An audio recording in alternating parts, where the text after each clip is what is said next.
Okay, the third part is about trends and where to find them in a strategy. So why do we even care about trends? Let's take a step back and just really talk for 1 second about the structure of any strategy that you're going to find and how the rest of the course here now is structured. Any strategy that I've seen that is worth something is starting with trends in some form or another. We need to know where the market is going in order to actually create a strategy that makes sense for it, right? Because we're looking into the future. The second part is about a status quo. The status quo is an internal analysis on what we are doing right now to know how the way is from where we stand today and where we want to go in the future. So the third part is where do we go? What problems do we address? And then the fourth part is how do we get there? And this is usually called features. So in this particular segment, we're going to look at the trends or a market analysis. Where is the market going? It's quite important that we're separating this from where we are at today, because the market doesn't care about us unless our name is Microsoft, Apple, or whatever. But these are not the target audience for this course anyways. All right, so let's look at a trend analysis. So which trends shape our market in 5 years or whatever time frame you're looking at? But it makes sense to have a time frame that is in a couple of years, because markets tend to move slow unless you have these huge events that just change everything globally in a short time, like COVID. So trends, where do we find them in general? Unfortunately, this is a complicated question, or the answer is, it comes usually from your own domain knowledge and from your internal knowledge. I cannot tell you how to get to good trends in markets. I can only tell you some frameworks that might help you actually find the good ones. But you need to sit down yourself with the people that you trust, with people who you think are actually coming up with good ideas. And then in the end, you're trying to find out, okay, so this is why we believe the market is moving in this particular way. These are the risks that are coming out of there. But like, this is usually coming from your own domain knowledge. If you have no clue about your own market, then you should not produce a product for it anyways. And this also can come from further points like VCs and investors. They usually also can have a really good grip, especially specialized investors. There are investors who are really specializing in specific delivery models or industries, that kind of stuff. So that can also be interesting. Quarterly reports from investors, from competitors. You know, competitors constantly bring out like state of the market, that kind of stuff, like whatever it is, right? So like their quarterly reports usually also have this in there. And that's also a good point to start. I wouldn't over rely on them, but they're really good pointers in terms of like, okay, where is this roughly going? And this is giving us any guidance.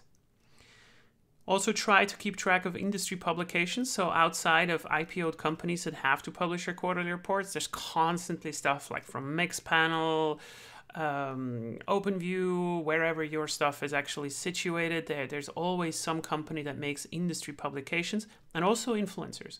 I really think that top line influencers in specific areas, and you will know them if you are there on LinkedIn or wherever your particular main market is, they can have really good pointers in what's happening in your industry and what kind of trends are coming.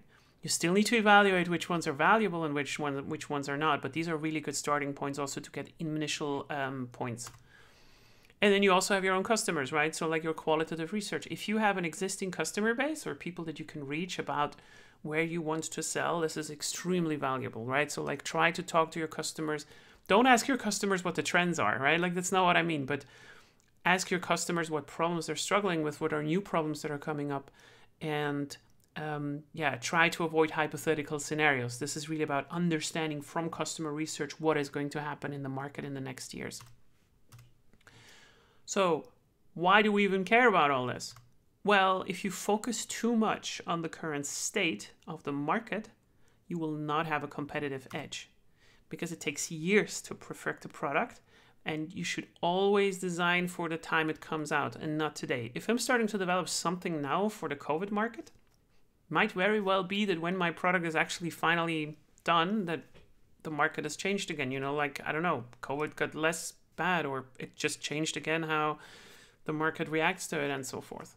So this is quite important. We have countless examples of companies that are just behind the curve because they're always trying to imitate for, or like they try to develop for the current market state instead of like where the market is going. That makes it difficult, of course, right? So like we have a couple of examples here from trends that you might surface. Whether they're real or not is completely besides the point, but like try to find trend statements that are really coming down to this. So we think that online collaboration is gaining in importance. Why? Because of COVID, because of the trend with online whiteboards, the job market is moving to be much more globalized, that kind of stuff. So online collaboration is gaining in importance. Not a huge revelation here, but like just an example. Let's say you have a core business that is delivering their output over Excel files, right? So like XLS files. XLS is becoming irrelevant. You're now betting on that in 5 years, this format is gone and it's not there anymore.